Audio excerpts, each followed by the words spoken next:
Oke, baik teman-teman semuanya, saat ini saya akan mempresentasikan hasil mind mapping saya terkait dengan tugas karakteristik perkembangan, baik itu mulai dari perkembangan fisik, perkembangan kognitif, sosial, mental, dan emosi. Untuk itu teman-teman diharapkan untuk menyaksikan video saya. Semoga teman-teman dapat mengerti dari hasil presentasi saya. Oke, baik, selamat siang semuanya teman-teman. Terima kasih atas kesempatan yang telah diberikan kepada saya yang akan mempresentasikan hasil mind mapping saya terkait dengan tugas yang diberikan oleh dosen Ibu Sundari untuk mempresentasikan tentang perkembangan peserta didik yang menyangkut dengan PIS yakni fisikal atau fisik, intelektual atau kognitif dan bahasa, emosional atau emosi, dan sosial moral. Nah, jadi teman-teman, pada mind mapping yang sudah tertera ini, saya akan menjelaskan bagaimana kehidupan seseorang itu yang mengalami rentang kehidupan, mulai dia dari masih bayi sampai dengan dewasa, ada perkembangan-perkembangan yang dialami oleh manusia tersebut. Nah, oleh sebab itu teman-teman, saya langsung akan mempresentasikannya. Sebelumnya kita harus ketahui dulu apa itu karakteristik. Nah, karakteristik itu adalah kualitas tertentu atau ciri yang khas dari seseorang atau sesuatu. Jadi kita sebagai manusia itu mempunyai karakteristik atau ciri khas yang berbeda-beda, ya. Baik itu dilihat dari secara fisik, dilihat dari secara kognitif, mental, emosi, sosial, dan moral, itu berbeda-beda di antara kita masing-masing. Oleh sebab itu, teman-teman semuanya, saya akan menjelaskan sedikit terkait dengan hasil mind mapping saya. Untuk itu, teman-teman silakan untuk menyaksikannya. Oke, karakteristik perkembangan itu dibagi oleh beberapa. Yang pertama ada perkembangan fisik. Manusia mengalami perkembangan fisik itu dilihat mulai dia berusia 3 bulan, ya, itu kan masih bayi. Itu bayi sudah bisa berguling, sudah bisa duduk pada usia 6 bulan, merangkak dan mulai berdiri di usia 8 sampai 12 bulan. Tetapi teman-teman, kita mau lihat bahwa tidak semua bayi yang di usia 3 bulan itu ada yang bisa berguling, sudah bisa duduk. Ada seperti yang tadi kita pengertian karakteristik bahwa masing-masing orang itu mempunyai ciri khas yang berbeda, ya. Oleh sebab itu, teman-teman, di sini kita boleh melihat bahwa kita kan tidak tahu waktu kita kecil, pasti entah kita sudah usia berapa bulan, 3 bulan, belum tentu ada di antara kita yang sudah bisa berguling, ada yang sudah bisa duduk. Pasti mungkin kita masih menunggu beberapa bulan lagi, ya, baru kita bisa. Ada yang bisa berguling, ada yang bisa duduk, dan sebagainya. Nah, teman-teman, di usia anak-anak itu mulai mampu berjalan, berlari, memanjat, dan melakukan aktivitas lain yang melibatkan otot besar pada tubuhnya. Kita lihat kalau misalnya anak-anak itu dia sudah mulai tumbuh besar, otomatis kalau misalnya dia sudah mulai aktif bergerak, ya, itu pastikan dia punya otot-otot itu akan mulai berkembang, ya, ototnya semakin besar sehingga kita bisa lihat secara kasat mata bahwa perkembangan pada anak kecil itu lebih cepat, kita lihat, ya. Nah, berikutnya pada usia remaja juga perubahan ditandai dengan perkembangan tinggi dan berat tubuh. pertumbuhan tulang dan otot. Nah, dan kematangan organ seksual dan fungsi reproduksi. Nah, pada usia remaja mungkin kita masih ingat ya bahwa uh, kita terjadi perubahan yang namanya pubertas kan dalam diri kita. Nah, pasti kita sebagai manusia ya, kita sebagai individu yang mengalami perkembangan pada usia remaja, pasti itu kita sudah bisa merasakan, oh saya mengalami yang namanya pubertas. Sehingga kita punya mulai dari pertambahan apa yang dialami oleh kita sendiri ya, entah itu pertambahan tinggi badan, berat tubuh, dan juga pertumbuhan tulang maupun otot, sehingga sampai serta kematangan organ seksual dan fungsi reproduksi itu pada usia-usia remaja kita sudah mengalaminya. Nah, berikut perkembangan fisik pada usia dewasa. Pada orang dewasa itu tidak hanya meraih puncak performa fisik, tetapi mulai mengalami penurunan kesehatan dan kekuatan otot di usia sekitar 30 tahun.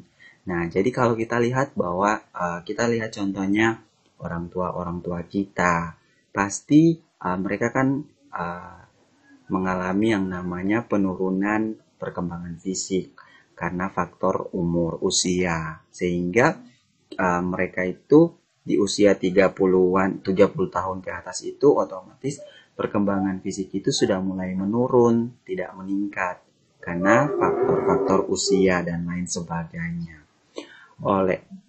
Oke, teman-teman.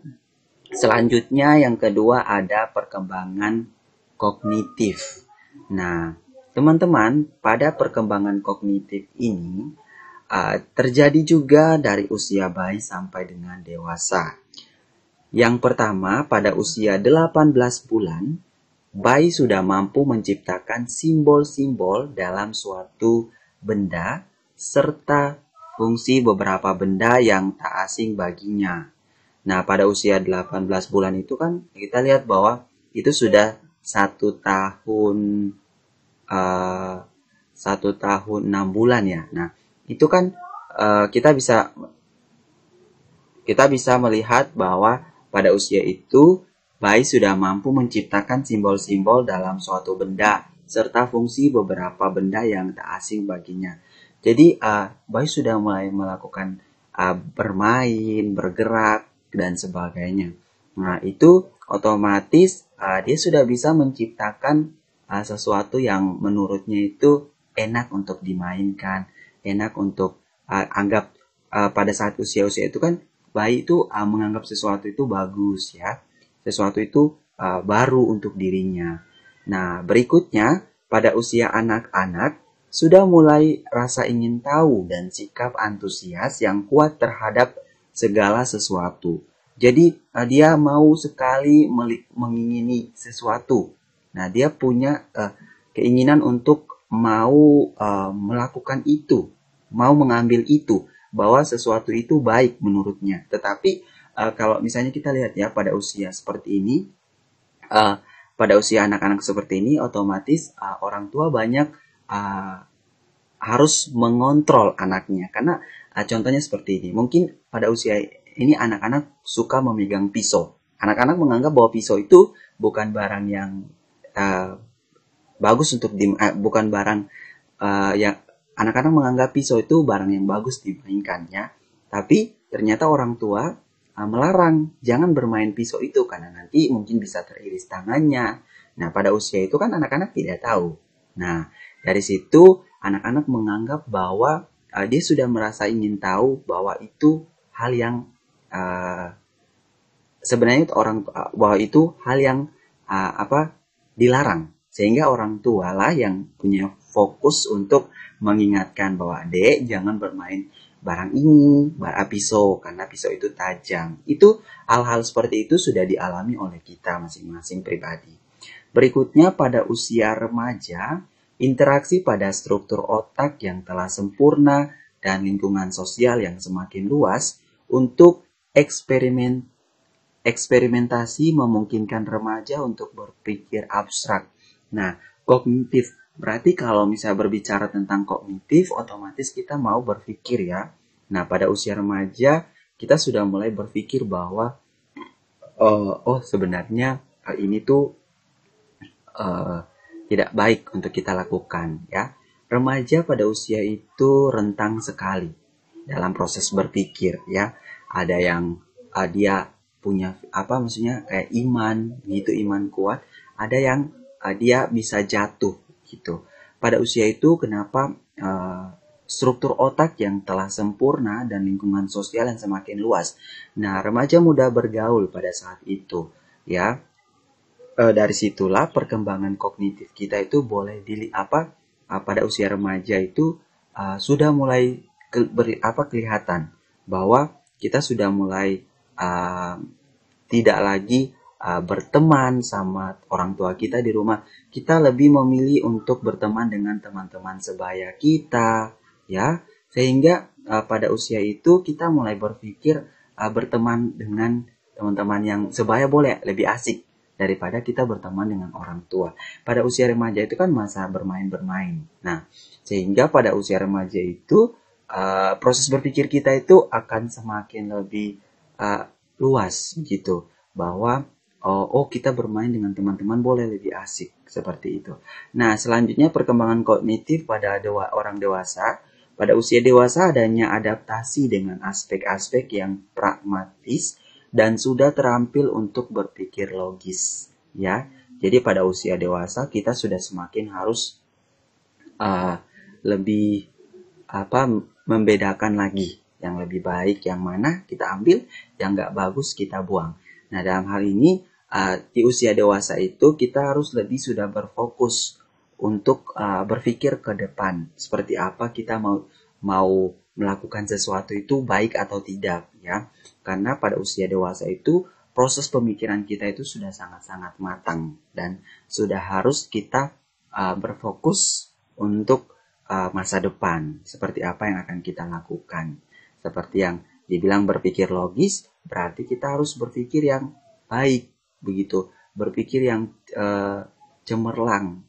Dalam artian kita sudah punya goals nih, kita punya tujuan untuk kita punya cita-cita. Nah, kita harus berpikir bagaimana supaya kita itu harus kejar cita-cita kita, harus berusaha untuk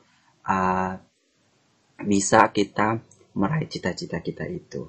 Nah, pada usia-usia itulah pasti kita sudah alami. Pada saat ini kita sedang berpikir nih, seperti apa ke depannya ini ya. Nah, kita di usia dewasa perkembangan kognitif kita itu semakin harus sudah semakin luas ya. Jangan lagi kita berpikir yang seperti anak-anak ya. Karena kita mau lihat bahwa masih banyak orang di luar sana yang proses pemikirannya itu masih seperti anak-anak ya. Oleh sebab itu pada usia dewasa ini perkembangan kognitif kita itu harus lebih dewasa lagi. Dalam artian kita harus sudah punya pemikiran untuk harus lebih dewasa, untuk tidak lagi melakukan hal-hal yang buruk-buruk begitu. Oke. Selanjutnya pada perkembangan sosial, teman-teman. Nah, di usia 3 sampai 6 bulan pada bayi nih mulai memilih orang yang akan menggendongnya, ia bahkan mulai memiliki orang favorit. Nah, jadi kalau misalnya di usia 3 sampai 6 bulan itu kita lihat bayi mau memilih orang yang menjadi orang favorit yang mau menggendongnya. Kita lihat contohnya seperti adik-adik kita di rumah atau bahkan ada yang punya anak, pasti kan anaknya tersebut itu dia ingin digendong oleh si A, tidak mau digendong oleh si B karena si B mungkin dia takut. Itu anak-anak kecil itu sudah mulai adanya perkembangan sosial dalam diri mereka supaya mereka berasa mereka punya keinginan untuk lebih memilih seseorang yang seperti sudah dianggap seperti orang favorit. Contohnya seperti ibunya. Anak kecil pastikan dia mau digendong oleh ibunya, ya ayahnya.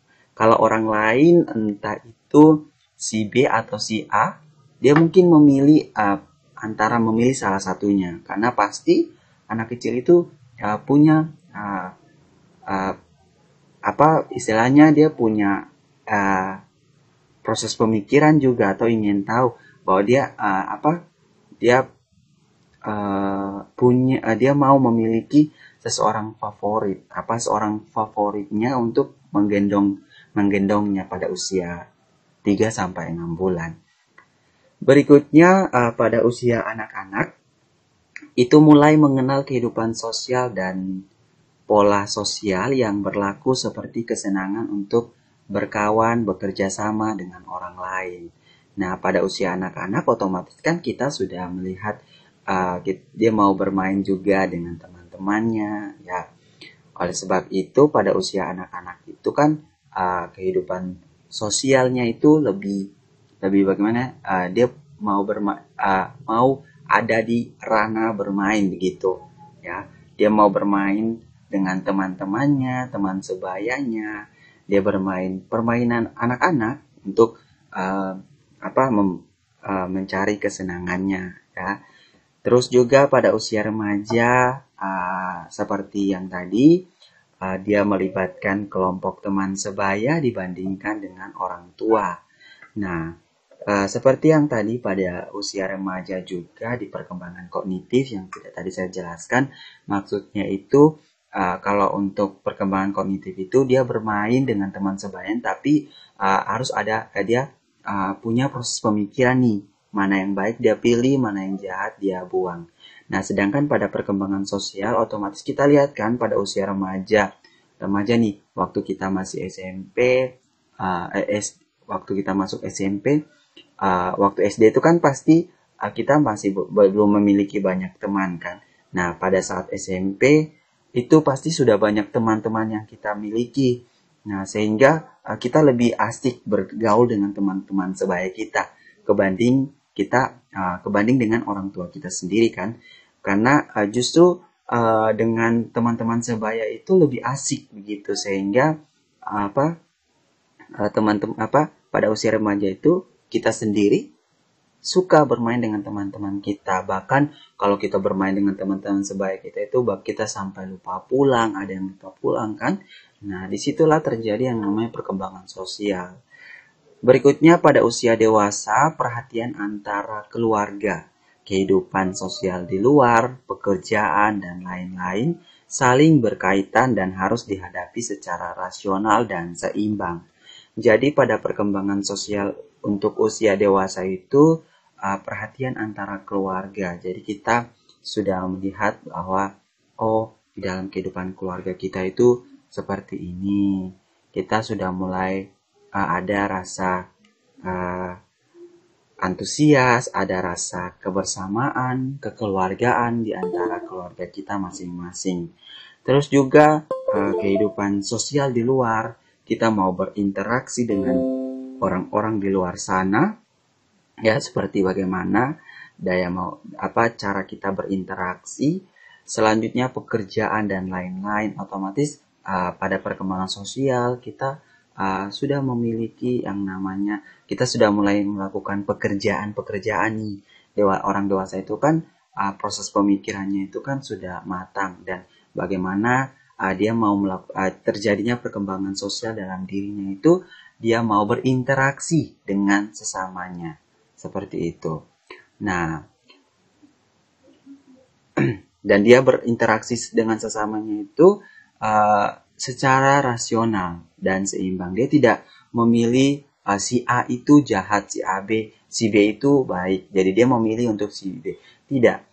Seorang yang sudah dewasa dan terjadi perkembangan sosial, dia harus memilih, dia harus melihat ke depannya. Ternyata kita harus berteman itu jangan memilih-milih, ya. Untuk misalnya teman-teman kantor, pekerjaan gitu. Nah, kita harus sama-sama berteman, ya. Tidak boleh kita memilih-milih teman-teman di pekerjaan-pekerjaan. Bahkan untuk perkembangan sosial pun sering terjadi dalam kehidupan kita sekarang ini. Kita berinteraksi dengan siapa saja, keluarga kita, kerabat, teman-teman, bahkan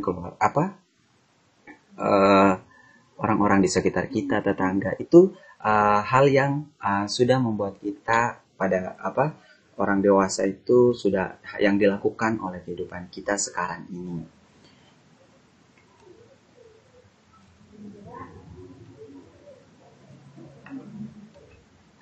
Oke, berikutnya untuk perkembangan setelah kita melihat perkembangan sosial dalam kehidupan kita, sekarang kita akan ke perkembangan mental. Pada perkembangan mental ini kita lihat pada usia bayi belum dapat mempertimbangkan kebutuhan, keinginan, atau kepentingan orang lain sehingga itu dianggap egosentris. Jadi pada usia bayi itu kan sudah kita bisa lihat ya bahwa bayi tidak mungkin mempertimbangkan dia bisa memilih ini, memilih tidak. Bayi itu dia istilahnya mau saja barang yang ada di depan dirinya, barang yang sudah dia lihat, otomatis bayi itu akan lebih senang dengan barang yang ada di depan matanya, ya. Sehingga bayi itu bayi tidak menghiraukan kepentingan orang lain, misalnya punya orang lain. Contohnya saya seperti kita taruh buku nih, buku baca. Nah, buku yang untuk kita baca. Kalau misalnya kita dilihat oleh adik bayi kita, nah dia pasti punya keinginan untuk bermain buku itu, bahkan sampai merobek-robek buku itu kan. Nah, dari situ kita boleh mengetahui bahwa bayi itu belum dapat mempertimbangkan. Nah, itu berarti bayi itu mengalami perkembangan mental, yang mana perkembangan mental itu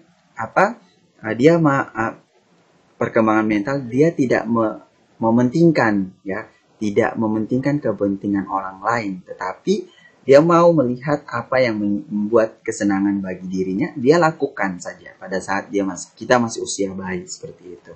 Nah, sedangkan pada usia anak-anak masih bergantung memerlukan perlindungan serta kasih sayang dari orang tua serta orang lain. Otomatis ini menjadi perhatian bagi kita. Seperti bagi kita dan juga orang tua. Nah, kalau kita lihat pada usia anak-anak itu kan harus ada selalu dilindungi, ya, memerlukan pantauan terus oleh orang tua. Takutnya anak-anak usia yang masih anak-anak itu mereka melakukan kesalahan, dalam artian anak-anak pada usia anak-anak itu kan mereka proses berpikirnya itu kan masih polos. Mereka mau lihat saja apa yang ada di depan matanya, dia ambil, dia lakukan. Nah, contohnya saja misalnya pada usia anak-anak itu kan sering kita mau lihat, misalnya dia berteman dengan teman-temannya yang masih ada usia, yang usia anak-anak juga. Nah, mereka berkelahi, otomatis harus ada perlindungan dari orang tua, harus ada pantauan. Takutnya anaknya kena korban ataupun takut dipukuli oleh teman sebayanya, seperti itu kan. Karena dari situlah proses perkembangan mental anak itu akan terbentuk. Takutnya anaknya yang jahat, anaknya yang pukul anak orang lain, seperti itu. Kita kan tidak tahu. Jadi pada proses perkembangan mental ini pada anak-anak harus selalu dipantau oleh orang tua. Berikut pada usia remaja mengalami proses pencarian jati diri. Nah, kita boleh lihat pada usia remaja proses pencarian jati diri kita harus mengenal. Pada usia remaja, waktu itu kita bisa mengenal diri kita. Oh, ternyata seperti ini ya. Kita harus melakukan sesuatu itu harus kita kita mau pukul orang nih, contohnya. Kita mau memukul orang. Kita jangan terbawa emosi kita begitu. Kita harus pencarian jati diri itu dalam arti kita mau pada usia remaja itu kan dikatakan proses pencarian jati diri. Berarti kita harus sudah mengenal diri kita nih untuk tidak melakukan hal-hal yang buruk, ya.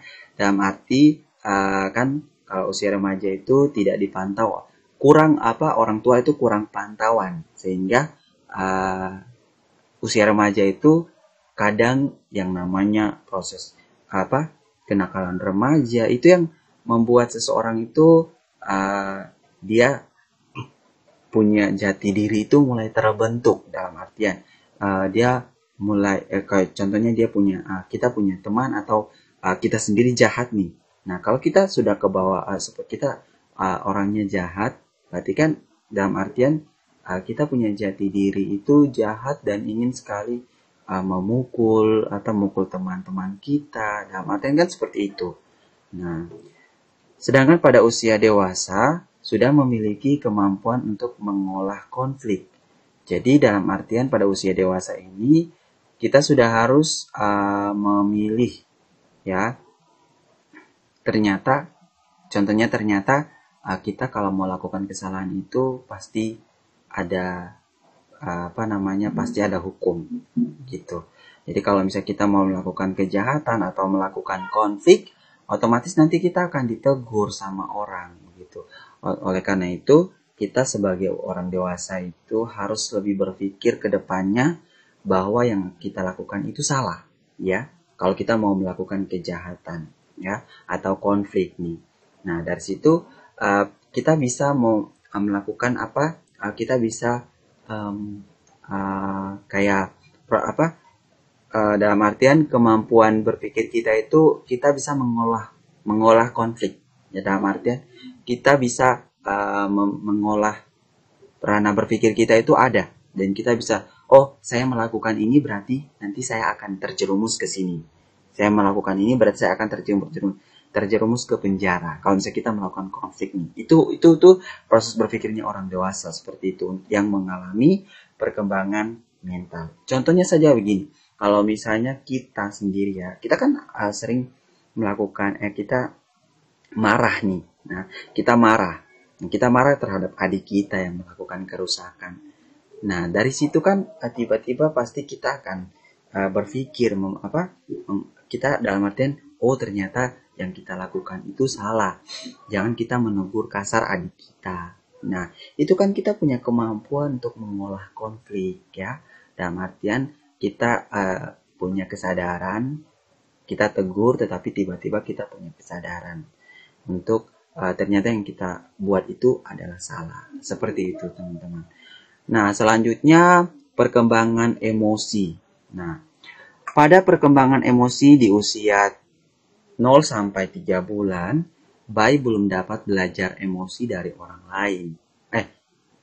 Maaf, pada usia 0 sampai 3 bulan, bayi mulai dapat belajar emosi dari orang lain dengan mengamati dan menyerap emosi yang ada di sekitarnya. Contohnya nih, pada usia bayi, kalau misalnya kita suara kasar dengan bayi itu punya istilahnya perkembangan emosi itu sudah mulai terbentuk. Jadi otomatis kalau kita suara kasar dengan anak bayi, pasti mereka akan menangis, akan sedih, ya, sehingga mereka mengeluarkan air mata, menangis besar-besar. Bahkan kalau misalnya pada usia bayi itu orang tua yang maksudnya punya suaranya kasar-kasar, marah-marah terhadap anak-anaknya itu akan menangis, sedih, begitu, anak-anak usia itu.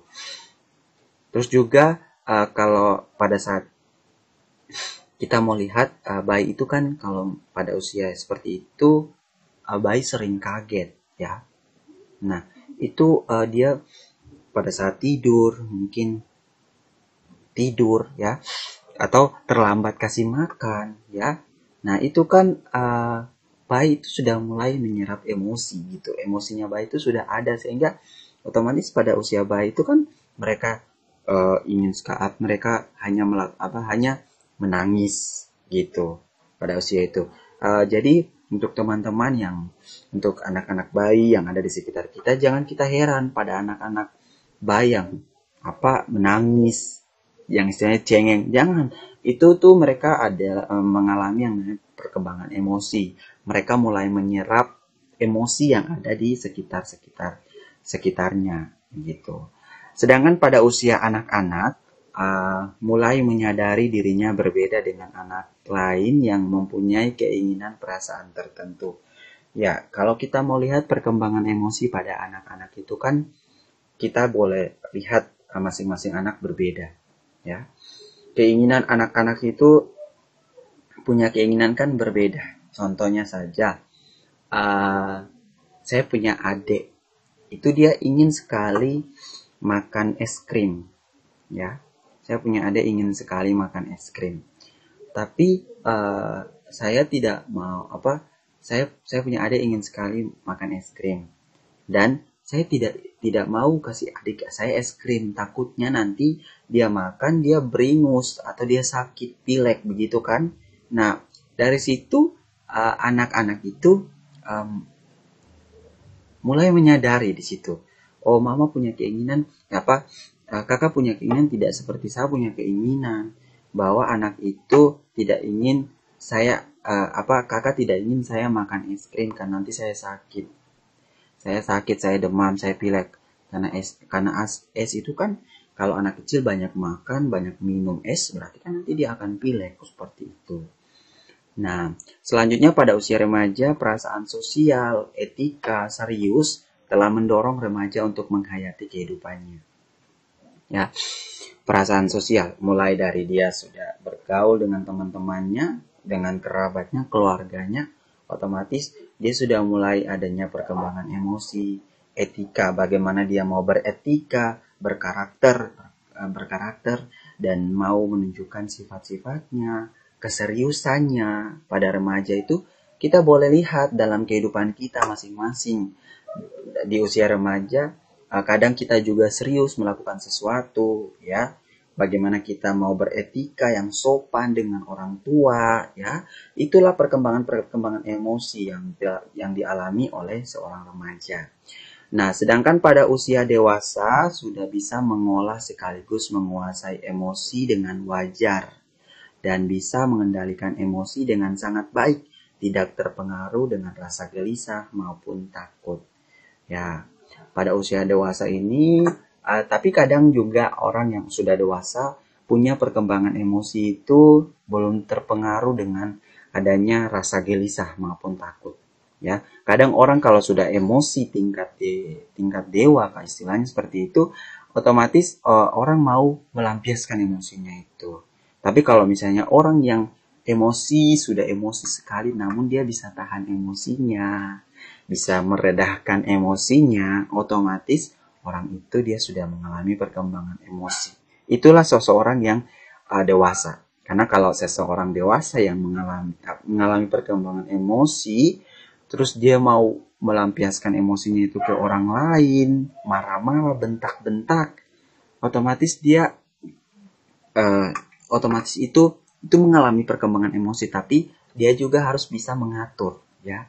Kalaupun kita sudah emosi dengan orang lain, tetapi kita harus mengatur kehidupan emosi, perkembangan emosi kita. Jangan kita kebawa emosi sehingga nanti juga pasti kalau kebawa emosi itu kita bisa jantungan atau kita bisa stres gitu karena kebawa emosi dengan orang lain.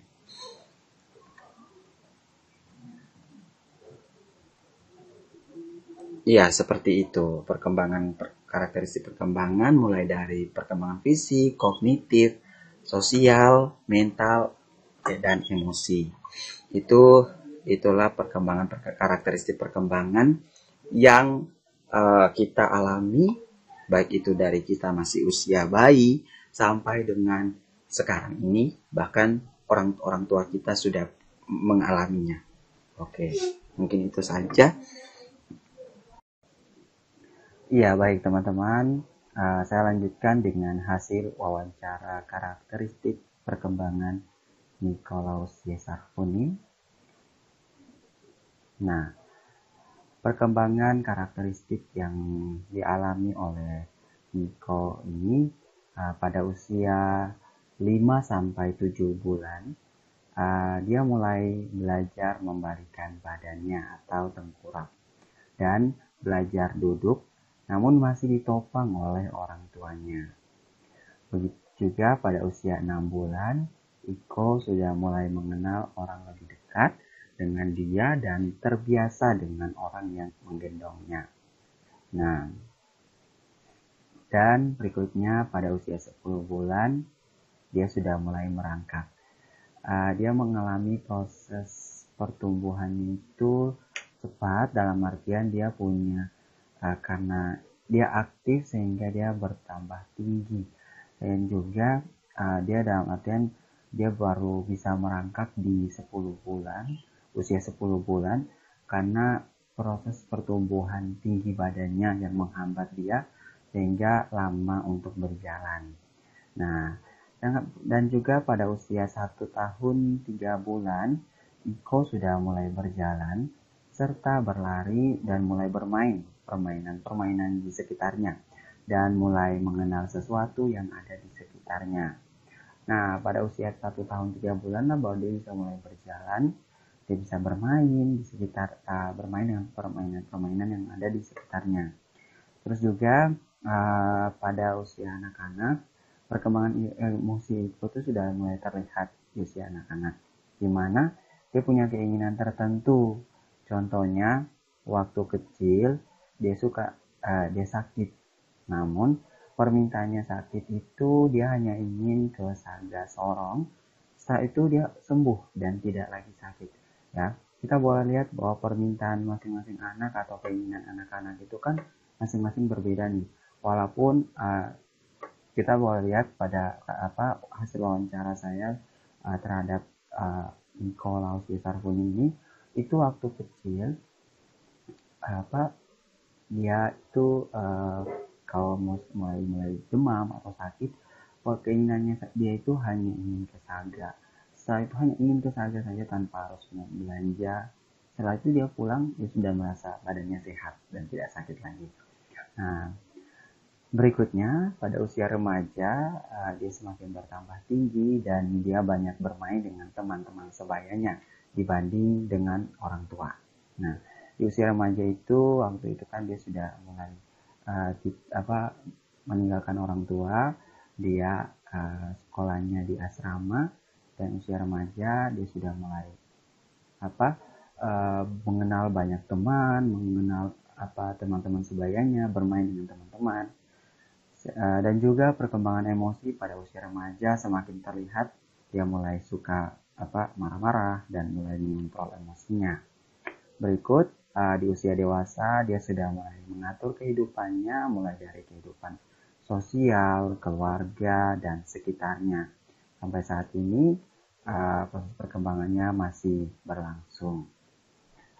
Nah, mungkin itu saja teman-teman dari hasil wawancara saya. Pada kemarin saya wawancara tante saya, dan inilah hasil wawancara saya untuk saudara saya Nikolaus Witarpun. Oke, mungkin itu saya bisa saya sampaikan. Kurang lebihnya saya mohon maaf dan saya ucapkan terima kasih dan selamat siang. Oke teman-teman, itulah hasil presentasi mind mapping saya, dan saya akhiri. Selamat siang dan sampai jumpa.